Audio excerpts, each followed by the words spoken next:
अक्सर हमारी भक्ति का आधार भय और इच्छा पूर्ति होता है, क्योंकि इतना तो हम समझ चुके हैं कि ईश्वर सर्वशक्तिमान है।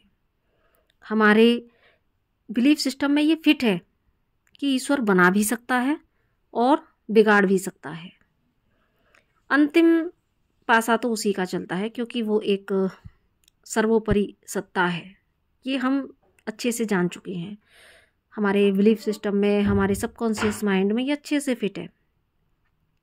सो हमारी भक्ति का दायरा भी यहीं तक सीमित रह जाता है, यही बन जाता है। लेकिन ईश्वर तो बड़ा दयालु है, वो करुणामयी है। उसके लिए इतना ही पर्याप्त है कि किसी भी भाव के लिए पुकारा तो सही, याद में तो हूँ। वो तो हर हाल में करुणा ही करता है।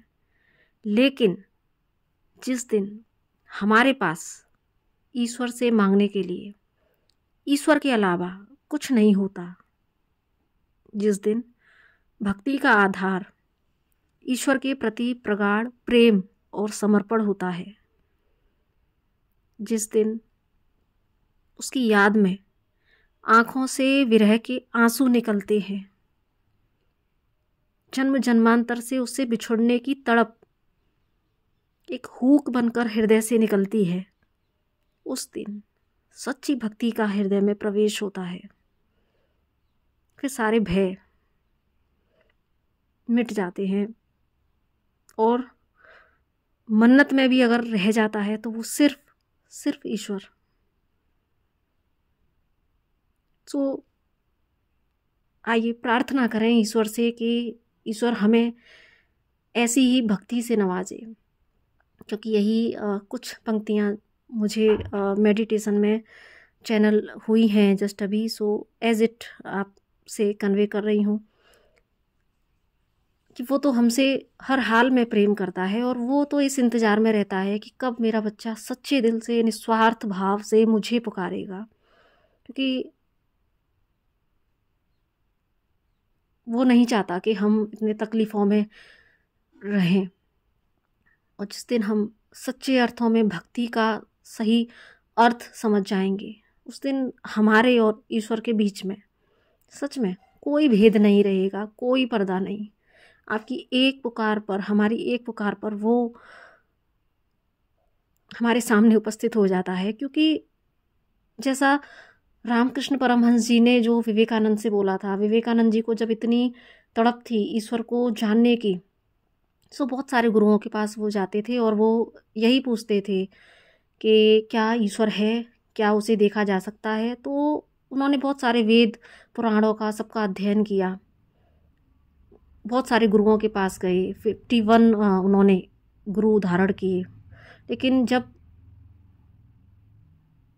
उनका एक ही प्रश्न रहता था कि मुझे उस ईश्वर को देखना है, मुझे उसको जानना है। क्योंकि मानते हैं सब, लेकिन मुझे जानना है उसको, मुझे देखना है। सो जब उनकी मुलाकात रामकृष्ण परमहंस जी से हुई, तब उन्होंने यही प्रश्न किया था। तब तक उनका गुरु सत्ता पर से और ये सारी चीज़ों पर से विश्वास उठ चुका था। तो वहाँ भी वो उसी अहम भाव के साथ में गए थे, और ऐसे ही जैसे कम आंकना है ना, तो उन्होंने वही क्वेश्चन उनसे किया कि क्या ईश्वर है। तो रामकृष्ण परमहंस जी ने बोला हाँ है। तो उन्होंने पूछा कि क्या आप मुझे दिखा सकते हो। तो उन्होंने कहा हाँ बिल्कुल दिखा सकता हूँ। इनफैक्ट वो इतना नज़दीक है मेरे जितना कि तुम और मैं भी नहीं है। यानी कि वो मेरे भीतर है और मैं उसको निरंतर देख पा रहा हूँ, और मैं तुम्हें भी दिखा सकता हूँ। सो ये मुझे अभी घटना याद आई कि ईश्वर तो उतनी भी दूरी नहीं है जितना कि हमारे सामने कोई व्यक्ति है। ईश्वर साक्षात हमारे घट के भीतर विराजमान है। और जब हम ईश्वर को पाने की चाह में आगे बढ़ते हैं, निरंतर यही प्रार्थना करते हैं, तो वो प्रकट हो जाता है हमारे भीतर एक एक श्वास में।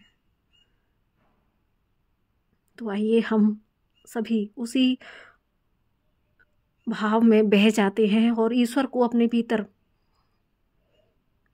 ही पाने का, खोजने का प्रयास करते हैं। सो इसी चैनल मैसेज के साथ में नमस्ते, राधे राधे।